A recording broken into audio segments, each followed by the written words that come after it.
En marge de son séjour officiel au Caire, le président de l'Assemblée nationale, le professeur Vital Kamerhe, a été invité par son homologue égyptien, le docteur Hanafi Gebali, à découvrir à travers une visite guidée la prouesse accomplie par le gouvernement égyptien sous le leadership du président Abdel Fattah al-Sisi en construisant dans un temps record une nouvelle capitale administrative dont la première phase s'étale sur 40 000 hectares et qui va bientôt s'agrandir de 40 000 autres hectares. Le professeur Vital Kamerhe, avec la délégation qui l'accompagne, dont le rapporteur Jacques Joly, a été accueilli par Khaled Mahmoud Abbas, directeur général de l'entreprise publique en charge de la construction et de la gestion de tous les patrimoines de cette nouvelle capitale administrative. Au cours d'une brève réunion, avant de procéder à la visite guidée,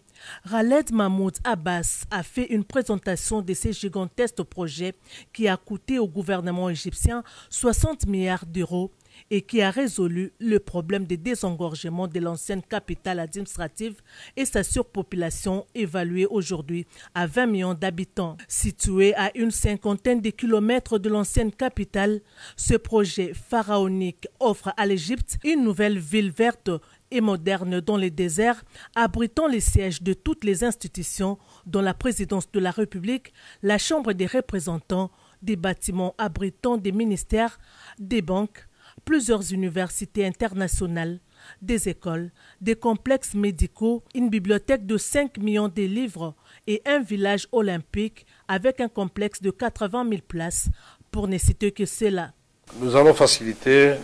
qu'il y ait vraiment un accord entre l'Égypte et la République démocratique du Congo dans ce domaine pour venir nous aider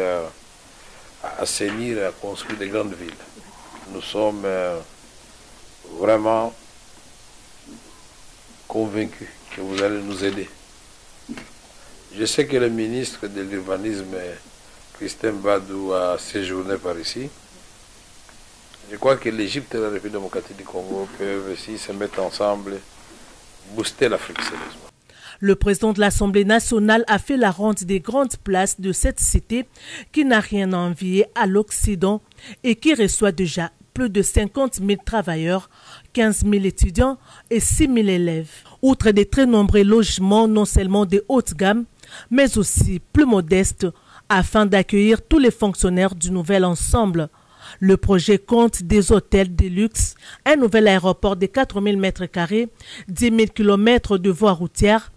un métro et tant d'autres infrastructures. D'autre part, la ville détient la plus grande cathédrale du Moyen-Orient, dénommée Cathédrale de la Nativité, avec une capacité d'accueil de 7 300 personnes, qui représente un cadeau du président égyptien Abdel Fattah al-Sisi à la communauté chrétienne d'Égypte. Le président de l'Assemblée nationale Vital Kamerhe et les rapporteurs Jacques Joly se sont prosternés devant l'autel de cette cathédrale. Il faut noter que plusieurs échanges ont déjà été entamés entre le gouvernement congolais à travers le ministère de l'Urbanisme et Habitat pour pouvoir utiliser cette expertise égyptienne dans les désengorgements de la capitale Kinshasa. C'est la raison et l'intérêt du choix des autorités égyptiennes de faire visiter cette nouvelle ville au président de l'Assemblée nationale de la RDC.